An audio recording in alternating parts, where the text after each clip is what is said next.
Bonsoir tout le monde. Alors, on est rendu au mois d'août. C'est presque la canicule, encore une fois. On est le 10 août et on a commencé la réunion vers 19h03 dès l'arrivée de notre conseiller Qui disparu. complet qui a disparu, dont l'image Il a est disparu. disparu. On regrette cet imprévu. Alors, bien sûr, sont présents Mario Blanchard, les conseillers, Mario Larochelle, Robert Marchal, Pierre Pelletier, Christian Riendeau, qui va, j'espère, va réapparaître, et puis absent justifié pour Mme Mélanie Duchesneau. Bien sûr, sont là aussi notre directeur général, Jean-Raphaël Cloutier, et Mme Isabelle Robert, secrétaire trésorière adjointe. Alors, voilà. C'est peut-être notre dernière réunion sur Zoom. Il vient de réapparaître. À l'entretemps, une réapparition de notre ami Christian Riendeau. Vous voyez, l'été nous amène une certaine légèreté. Et puis, voilà que peut-être à la prochaine rencontre qui va avoir lieu le 7 septembre, on va sans doute utiliser et le Zoom et le présentiel. Alors, les citoyens seront invités à participer de deux manières, s'ils le veulent bien. Alors, on va d'abord commencer par l'adoption de l'ordre du jour. Il est proposé par résolu que le conseil municipal de Saint-Paul-Abbotsford adopte l'ordre du jour tel que déposé. Qui propose? Ouais. Pierre Pelletier propose. On vote là-dessus. Yes. Alors, à l'unanimité. Oh. Maintenant, l'adoption du procès-verbal de la séance ordinaire tenue le 6 juillet dernier. Après avoir pris connaissance du procès-verbal de la séance ordinaire tenue le mardi 6 juillet 2021 à 19h, à huis clos et par voie de vidéoconférence, il est proposé par et résolu que le conseil municipal de municipalité de Saint-Paul adopte le procès-verbal tel que rédigé. Alors, tout le monde l'a lu et en a pris connaissance. Alors, on vote là-dessus. Qui propose d'abord? Proposeur? Mario Larochelle. Alors, on vote là-dessus. Oh. Je sais qu'on est en vacances un peu, là. On va s'activer. Maintenant, l'adoption des comptes fournisseurs et à payer en date du mardi 10 août 2021. Attendu que la liste des comptes à payer comprend des comptes payables à même le budget 2021. Attendu que conformément au règlement 635-2020, décrétant les règles de contrôle et de suivi budgétaire et sur la délégation de certains pouvoirs d'autoriser des dépenses et de passer des contrats, le directeur général dépose au Conseil le rapport des dépenses. Attendu que le directeur général atteste qu'il y a des crédits disponibles pour voir au paiement des dépenses déposées, et ce, conformément au règlement sur les règles de contrôle et de suivi budgétaire. En conséquence, il est proposé par et résolu d'adopter la liste des fournisseurs déposés en date du 10 août, donc aujourd'hui, pour la somme totale de 167 523 et 43 sous, à même le budget 2021, et d'en autoriser le paiement. Que le conseil municipal entérine tous les comptes payables déjà déboursés relativement au règlement 635-2020, le détail ainsi que l'ensemble des autres comptes. Je ne sais pas s'il y a des questions. Vous avez tous pris connaissance. Alors, qui propose? Propose. Bob Marshall propose, on vote là-dessus. Oh. À l'unanimité. Très bien. Maintenant, on passe à l'adoption des états financiers de l'année 2020 pour l'Office d'habitation Haute-Yamasseur-Rouville. Attendu que l'Office a soumis les états financiers de l'année 2020 pour approbation pour l'Office de Saint-Paul d'Abbotsford. En conséquence, il est proposé par résolu d'adopter les états financiers de l'année 2020 tels que soumis et d'autoriser le paiement d'une somme additionnelle de 1 866 $. Peut-être ajouter que ça, c'est complètement à l'intérieur de ce qui est budgété. Alors, il n'y a aucune problématique. Alors, qui propose? Mario Blanchard, on vote là-dessus. Oh. Maintenant, on passe au programme de subvention initiative canadienne pour des collectivités en santé. Attendu que la municipalité soit déposer une demande de subvention dans le cadre du deuxième cycle de l'initiative canadienne pour des collectivités en santé. Attendu que ce programme de subvention permet de financer des projets d'infrastructure à petite échelle visant à créer des collectivités plus sécuritaires, plus vivantes et inclusives. Entendu que la municipalité a pris connaissance du guide du demandeur pour le deuxième cycle de l'éligibilité la demande, il s'engage à utiliser l'aide financière octroyée conformément aux orientations, objectifs et modalités du programme. Attendu que la municipalité a sondé les jeunes de 8 à 17 ans de sa communauté afin de connaître leurs intérêts concernant l'aménagement du parc de loisirs et les services qui y sont offerts. Attendu que les résultats du sondage ont révélé qu'une majorité de jeunes concertés souhaitent avoir accès à des modules de jeu adaptés à leur âge de type parcours à obstacles qu'on appelle Ninja Warrior. Alors, les guerriers ninja, en bon français. En conséquence, il est proposé par résolu de permettre au directeur général de soumettre le projet d'acquisition de modules de jeu de type Ninja Guerrier, conformément aux dispositions établies par le guide du demandeur dans ce programme. Alors, qui propose? Christian Rideau. Christian propose, on vote là-dessus. Oh. Tout le monde est d'accord? Ben, il Alors, manque Pierre Pelletier. Y a-t-il une question? Il manque Pierre Pelletier.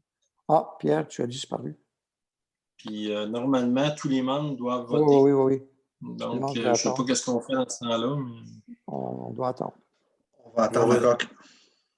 On va attendre quelques instants.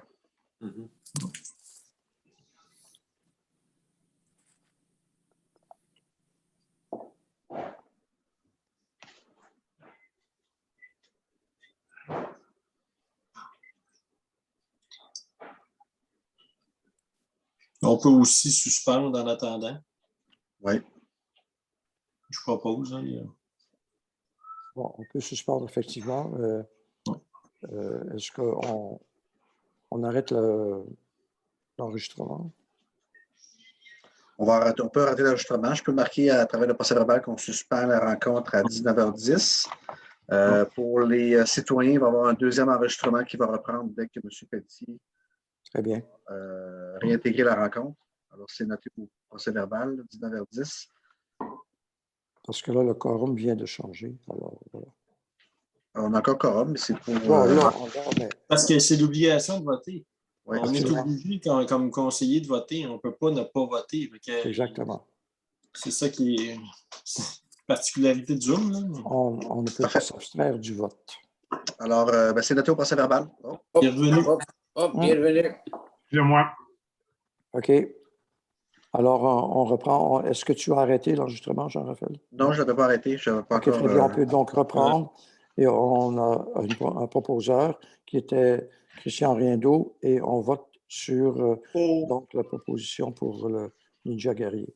Alors, à l'unanimité. Très bien. Maintenant, encore une demande de subvention dans le cadre du programme de soutien aux infrastructures sportives et récréatives de petite envergure par le ministère de l'Éducation.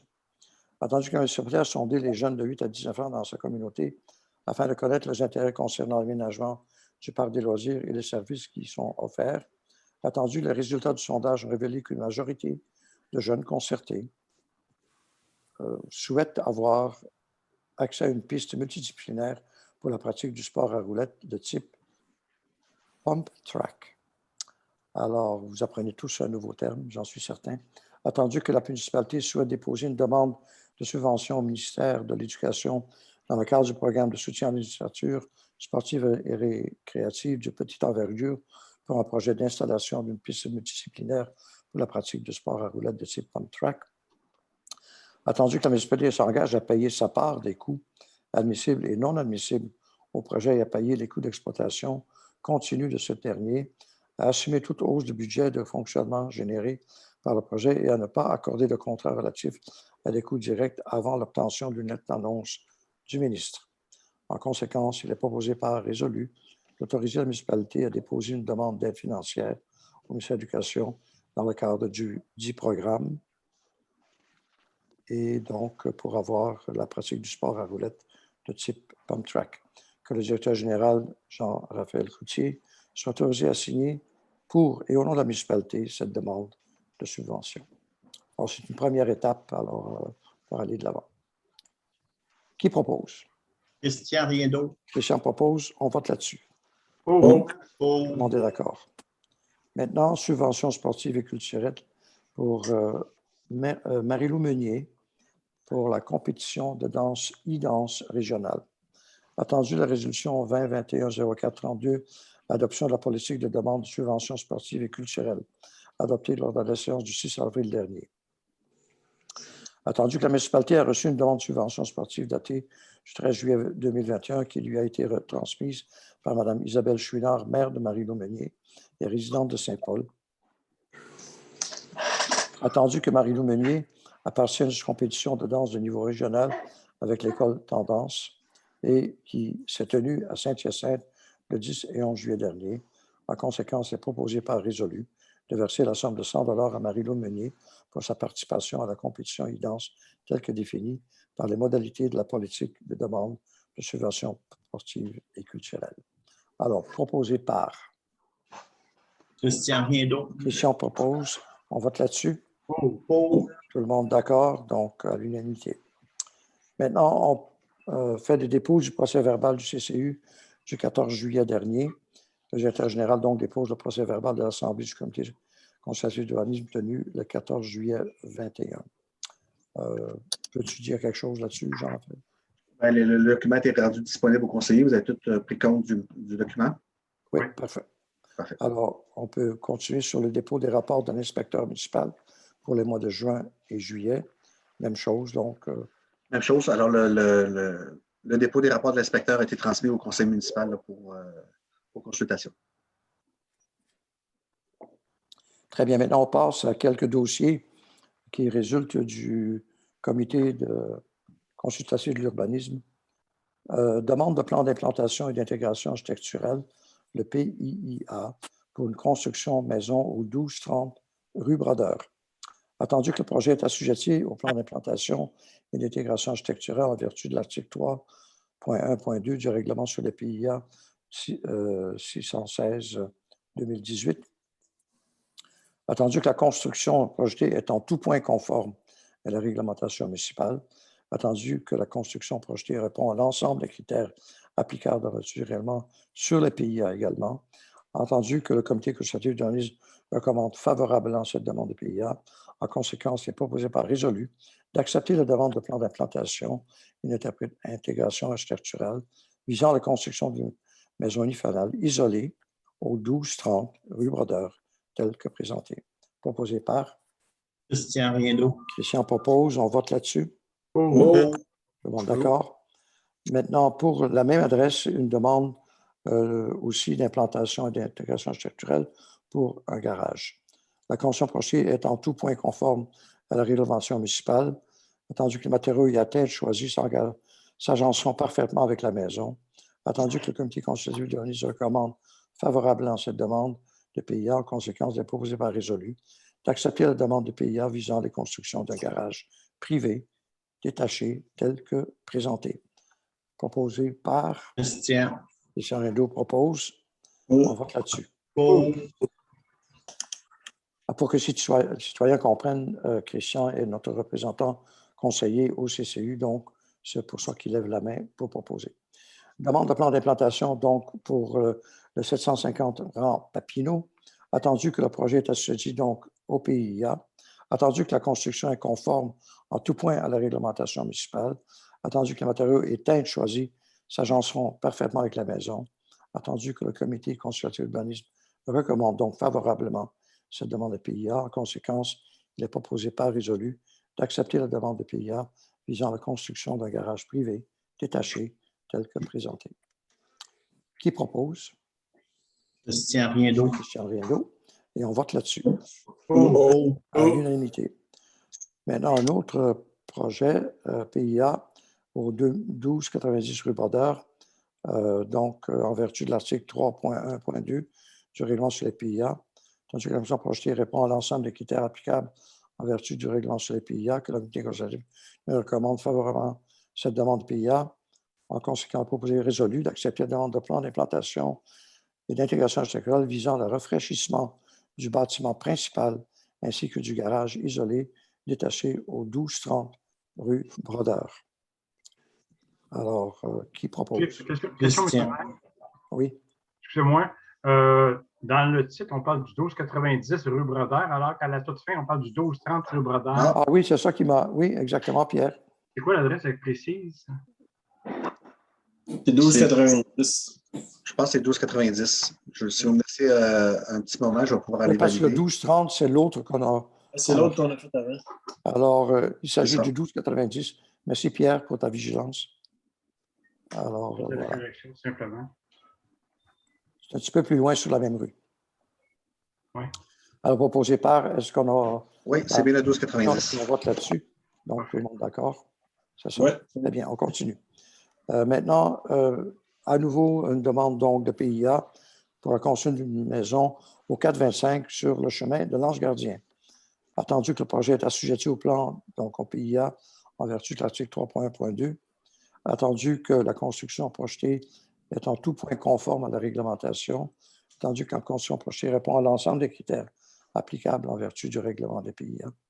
Attendu que le comité consultatif de recommande favorablement cette demande du PIA. En conséquence, il est proposé par et résolu d'accepter la demande de plan d'implantation et d'intégration architecturale. Proposé par Christian Riendo. On vote là-dessus. Donc, on parle donc d'une unifamiliale isolée au 425 chemin de l'Ange-Gardien. C'est tous des beaux projets. On est chanceux d'avoir des beaux projets. Dérogation mineure, maintenant pour une maison existante au 79 rue des Frênes. Attendu que la présente demande de dérogation mineure découle d'un constat de non-conformité suivant la réception d'un certificat de localisation lors de la vente de la propriété. Attendu que l'inspecteur municipal, en fonction au moment de la construction, avait attesté de la conformité de l'implantation de la maison. Attendu qu'une erreur d'interprétation semble avoir été effectuée au moment de l'analyse de la demande. Attendu que le propriétaire avait demandé, les autorisations pour chaque étape de la modification. Attendu que le comité consultatif du mardi recommande favorablement cette demande de dérogation, en conséquence, il est résolu d'accepter la demande de dérogation mineure portant sur l'implantation d'une maison existante localisée à 5,85 mètres de la limite avant, alors que la zone H40 prévoit une marge avant minimale de 8 mètres au 79 rue des Frênes. Que les frais associés à cette demande de dérogation mineure ne soient pas réclamés aux demandeurs. Donc, c'est une mise en ordre, en quelque sorte, de quelque chose qui ne s'est pas bien passé. Alors, en fait, c'est que, si je peux juste rajouter, c'est que le citoyen à l'époque avait demandé une entrée supplémentaire à sa propriété.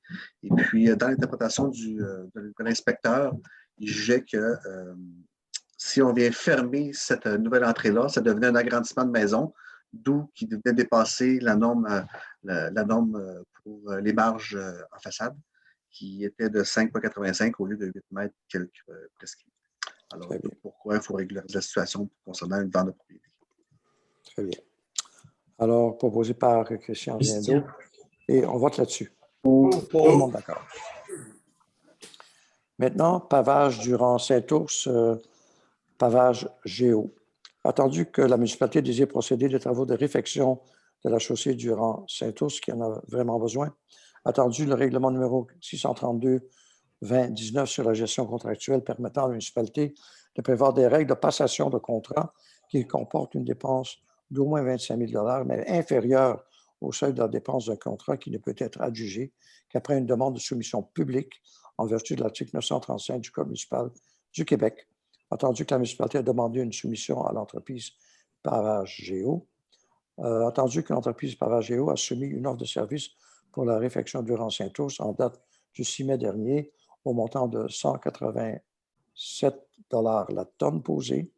En conséquence, il est proposé par résolu d'octroyer le mandat des travaux de réfection à la chaussée durant Saint-Ours à l'entreprise Pavage Géo, tel que défini par les modalités du règlement numéro 632-2019 sur la gestion contractuelle pour un montant maximal de 100 000 $ plus les taxes applicables, que le conseil municipal autorise à utiliser les sommes du fonds réservé carrière et sablière afin d'acquitter la facture des travaux pour un montant total de 104 987,50 $.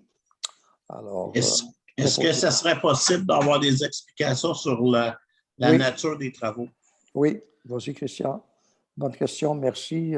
Jean-Raphaël, explicatif, Oui. s'il vous plaît. Alors, on va procéder à une légère couche de correction sur le rang Saint-Ours. Également, on va également paver une couche d'usure sur le rang. Il faut savoir qu'on ne vient pas refaire le rang au complet. Alors, c'est seulement des travaux d'entretien pour venir paver, là, enlever certaines bosses, puis certains trous, puis certains travaux qui ont été faits par les travaux publics par le passé, en attendant que nous procédons aux études pour refaire le rang ultimement dans quelques années du moins, peut-être l'année prochaine si les études le permettent et les subventions également sont disponibles. Mais pour l'instant, c'est-à-dire on procède à une couche de correction sur les endroits où l'asphaltage n'a pas été fait durant les dernières années. C'est-à-dire que c'est ça. Et puis les travaux vont être faits à partir de la frontière de la municipalité de Saint-Pie jusqu'à la frontière de la municipalité de Saint-Césaire. Moi, j'aurais un commentaire à faire. Oui. Je suis content d'entendre Jean-Raphaël qui dit que dans le futur, ça va se repaver une réflexion complète du rang de Saint-Ours. Moi, pour connaître quelques citoyens qui m'en parlent assez régulièrement, ils ont très hâte d'entendre une réflexion complète parce qu'ils se sentent un peu oubliés. Fait que c'est ça, je suis content ce soir d'entendre ça du DG, là, que dans le futur, on va y aller plus tard avec là, présentement, des travaux d'urgence, mais plus tard, là, entendre le mot réflexion complète avec subvention, je pense que les gens du rang de Saint-Ours vont être contents. Oui, on est content de pouvoir le refaire. Jean-Raphaël, tu peux peut-être expliquer qu'il y a autre chose qui doit être fait avant. Oui, alors c'est de l'eau. C'est ça. Toute cette démarche s'inscrit notamment dans la gestion des eaux de surface qu'on doit analyser en premier lieu, entre autres par la MRC d'Ourville et entre autres par un service d'ingénierie. Parce que présentement, lorsque la fonte des neiges, la gestion de l'eau et l'écoulement des eaux n'est pas assez efficace. Et puis, ça crée également une pression sur les infrastructures routières et également sur les habitations des propriétaires riverains au niveau du rang Saint-Ours. Et puis, ça fait depuis quelques années déjà qu'on a cette problématique-là.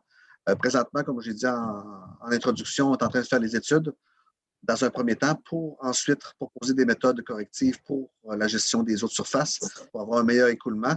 Alors, il faut voir un peu ce qui se fait en amont et en aval, notamment de certains cours d'eau qui traversent le rang Saint-Ours. Quand les études et les recommandations vont être faites, le service d'ingénierie va nous proposer une méthode de correction. Peut-être que ça va être du plus gros pavage, peut-être que ça sera une autre méthode de correction de ce type-là. Et du moins, en premier lieu, il faut gérer les eaux pour limiter les pressions sur l'environnement, dont les infrastructures et les résidences. Très bien, merci beaucoup. Alors, proposé par? Propose. Bob Marshall propose, on vote là-dessus. Pour. Tout le monde est d'accord. Maintenant, le point suivant, c'est l'étude géotechnique et de caractérisation du sol, une offre de service professionnel en ce qui concerne la rue principale Est. Attendu que la municipalité requiert le service professionnel d'experts en sol et matériaux afin de réaliser différentes études ou expertises qui nécessitent l'implication d'un ingénieur ou de personnel technique spécialisé. Attendu que ces études sont réalisées dans l'objectif de remplacer des conduites d'eau potable sur 2 secteurs de la rue principale Est, tels que définis au plan d'intervention pour le renouvellement des conduites d'eau potable, d'égouts et des chaussées de la municipalité datant de 2015. Attendu que la municipalité a demandé de soumission afin de réaliser le mandat d'études et de caractérisation du sol à 2 entreprises, attendu que la firme Labo Montérégie a déposé une proposition à la municipalité comprenant une liste de services et recommandations pouvant être requis. En conséquence, il est proposé par résolu de retenir les services de Labo Montérégie afin d'accomplir le mandat tel que soumis dans sa proposition datée du 15 juillet dernier pour un montant estimé de 23 700 excluant les taxes applicables. Proposé par? Propose. Bob Marshall, responsable de la voirie. Très bien. On vote là-dessus. Oh. Tout le monde d'accord? Maintenant, les travaux de déplacement d'un puisard sur le rang Papineau, en particulier le 2090 rang Papineau. Attendu qu'un puisard localisé au 2090 rang Papineau nécessite d'être localisé à la suite des travaux de pavage réalisés en 2020 dans le cadre du programme d'aide de la voirie locale, volet redressement des infrastructures routières locales, le fameux RIRL. En conséquence, il est proposé par résolu de procéder aux travaux de déplacement du puisard et d'octroyer le contrat à l'entreprise Dexon pour un montant total de 4 500 $ plus les taxes applicables. Proposé par Propose. Bob Marshall propose, on vote là-dessus. Oh. À l'unanimité, donc, nomination de M. Mathieu Rioux au poste de lieutenant au service de sécurité incendie. Attendu que la municipalité a adopté la résolution numéro 2020-04-28, nomination de Mathieu Rioux, pompier éligible à devenir lieutenant lors de la séance tenue le 7 avril 2020. Attendu que M. Rioux a complété avec succès la formation d'officiers non urbains, les ONU, dans le délai requis de 48 mois suite à sa nomination. En conséquence, il est proposé par résolu de nommer officiellement M. Mathieu Rioux à titre de lieutenant pour le service incendie de Saint-Paul d'Abbotsford, et ce, depuis le 1er mai 2021. Que M. Rioux soit rémunéré à titre de lieutenant selon le taux en vigueur de l'échelle salariale, et ce, depuis le 1er mai 2021. Proposé par Pierre. Pierre Pelletier. On vote là-dessus. Oh. Tout le monde d'accord. Oh. Embauche d'un pompier, un nouveau pompier sur appel, M. Vincent Tessier. Attendu que la municipalité est en constante recherche de pompiers disponibles sur appel et plus spécifiquement de jour, attendu la réception de l'offre de service de M. Vincent Tessier pour un poste de pompier à temps partiel sur appel au département du service de sécurité des incendies de la municipalité, attendu que le directeur des services de sécurité des incendies ainsi que des officiers a effectué une entrevue avec le candidat. Entendu que M. Tessier a déjà formé pompier 1 et possède plusieurs autres formations. Attendu que le directeur des services de sécurité des incendies recommande l'embauche de M. Tessier afin, à titre de pompier à temps partiel, sur appel au sein de la municipalité de Saint-Paul, lequel sera à l'emploi le 11 août prochain. Attendu donc demain. Attendu que l'emploi est sujet à une période probatoire de 6 mois. Attendu que la municipalité a l'obligation d'avoir des équipements conformes qui doivent également correspondre aux normes de sécurité et de santé au travail afin d'intervenir directement et de toute sécurité dans différentes situations d'urgence.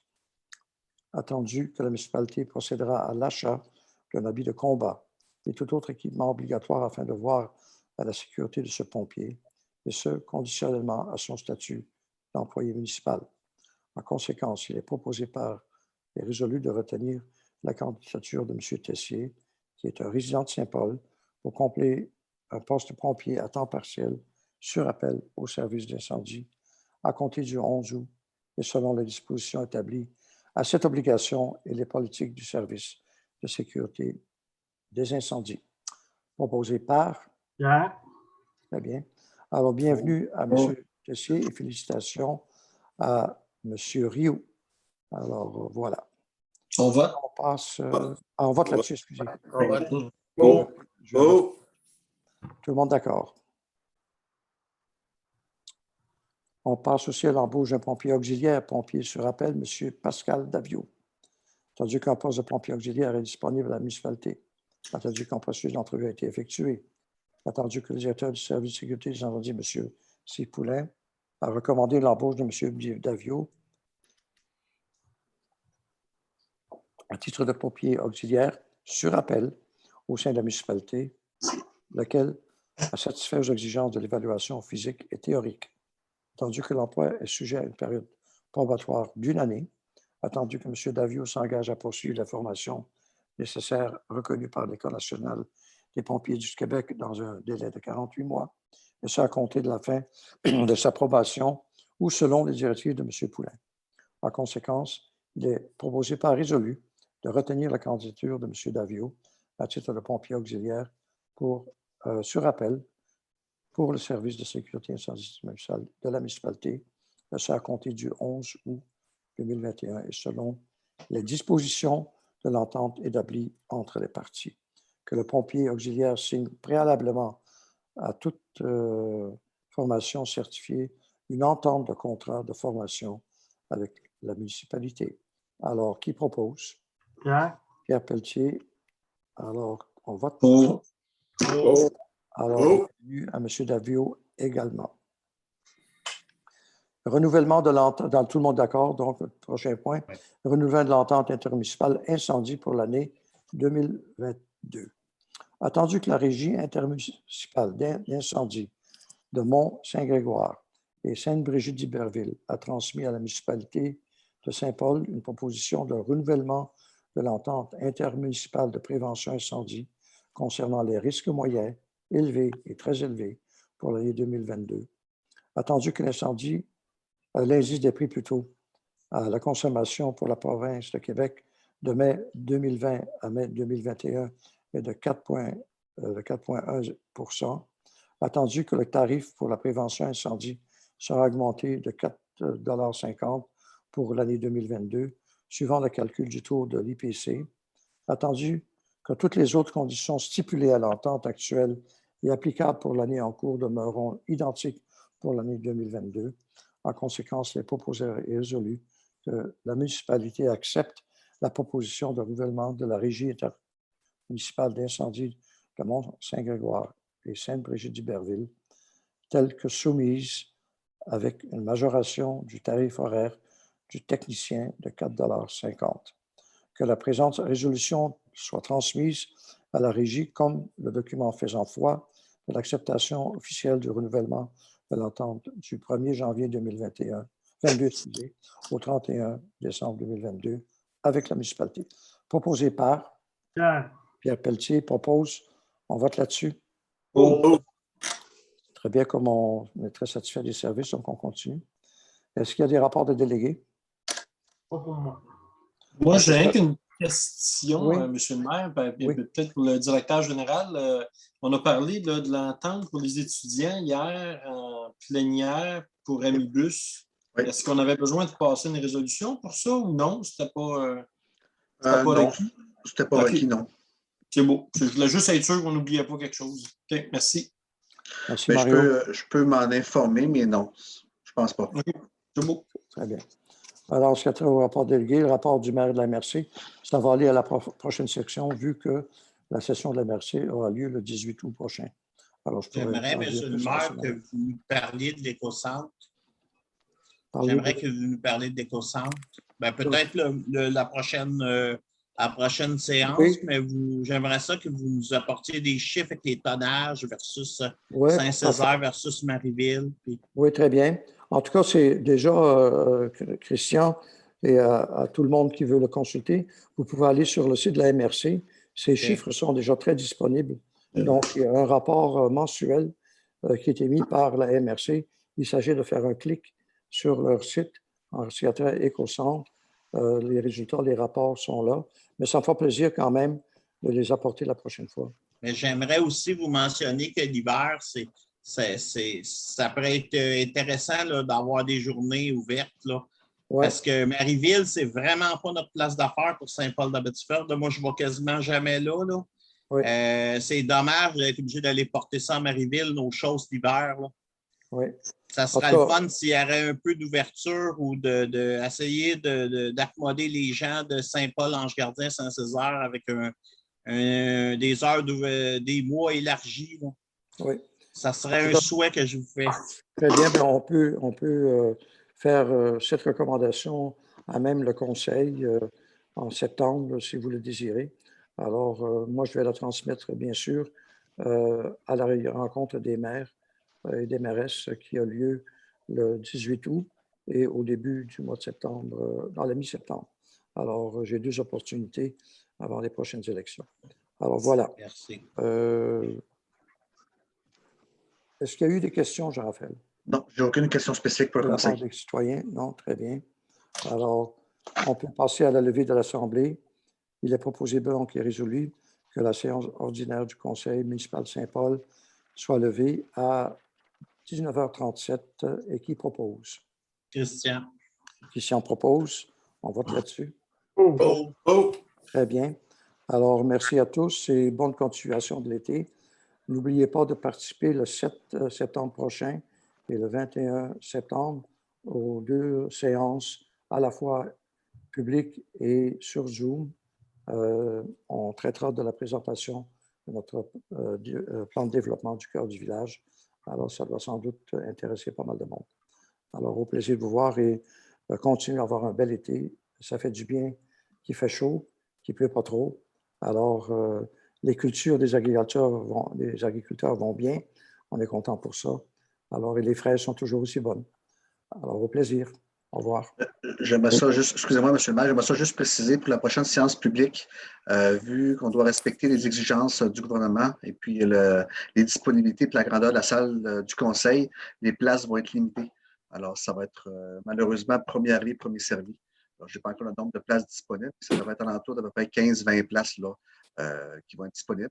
Le port du BAS va être également exigé à l'intérieur en tout temps. Puis, c'est ça. Entre-temps, j'imagine qu'on va avoir des nouvelles directives du ministère des Affaires municipales et de l'Habitation en ce qui a trait, est-ce qu'on doit appliquer le passeport ou pas, qui va être à partir du 1er septembre. On ne sait pas. On va informer les citoyens en temps et lieu à partir de nos systèmes électroniques, alors sur Info, on va s'assurer que tout se passe selon les exigences des mesures sanitaires. Très bien.